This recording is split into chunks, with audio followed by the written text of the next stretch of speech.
The Perfect Solution by Dermot O'Kelly. In the year 2030, the population of the world is at 10 billion people, and there are 450 million people in the United States. No, teleporting doesn't exist, and neither do flying cars. The government is now run by a private militia. The militia has the perfect solution to control overpopulation. Every month, the government takes all of those who have turned 18 from that state and sends them out to a remote facility to take a test that will determine whether or not they will live. In California, they get transported in September and tested in Death Valley. Greg and Miranda are two 18-year-old best friends living in Los Angeles. In August, they each turn 18 years old.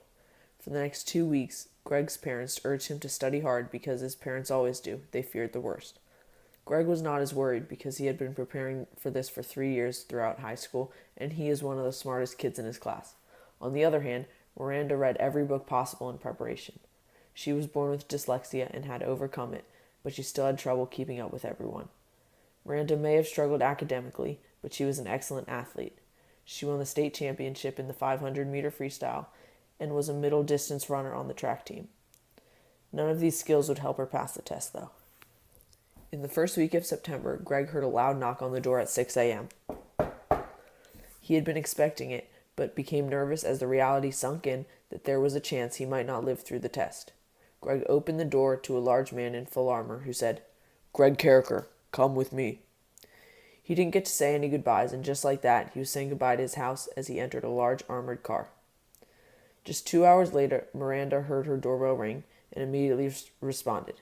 He said, "Miranda Carver, your time has come." She was very nervous, but she was ready to get it over with. She left her parents behind her and sobbed a goodbye.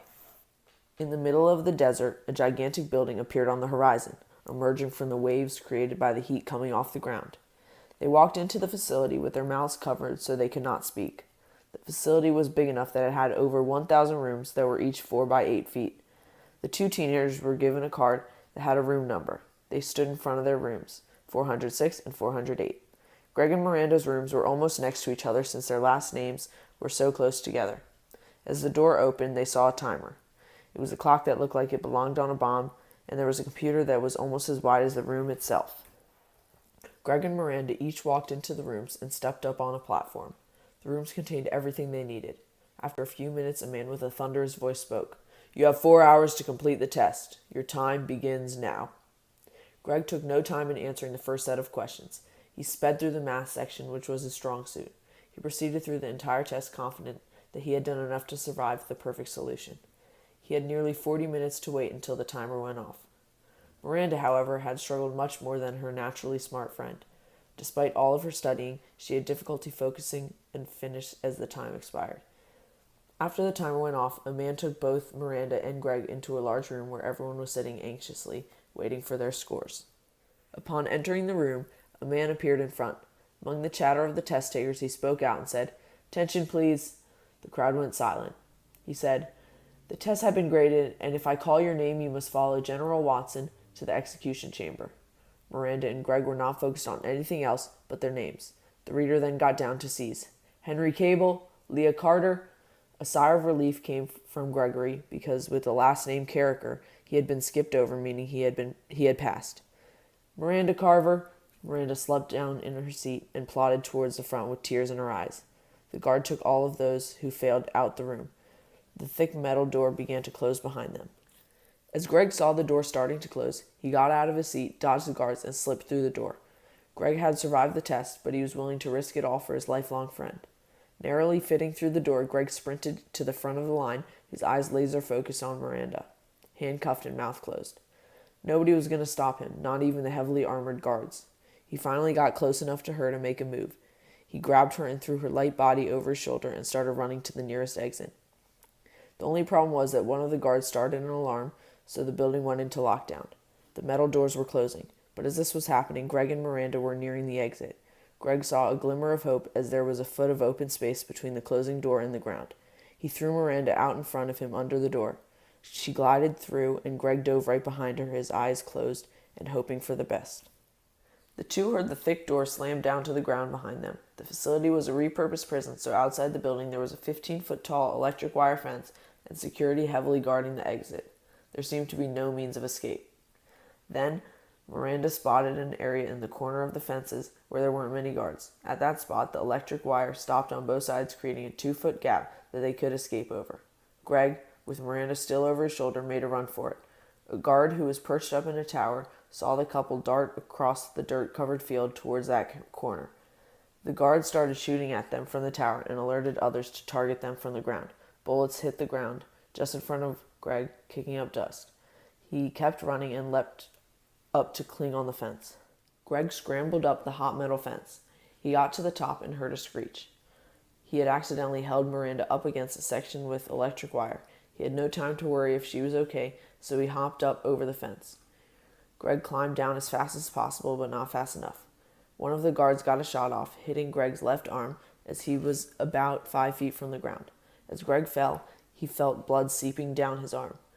Miranda helped Greg into the nearest car, a Jeep with keys in the ignition.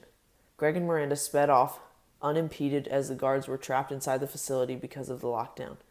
Greg and Miranda had escaped. The two drove out of the area as fast as they could. On the radio, they heard, "2 teenagers have escaped from the Death Valley facility. If you have seen or see any of these 2 people, call the police and you will be greatly rewarded."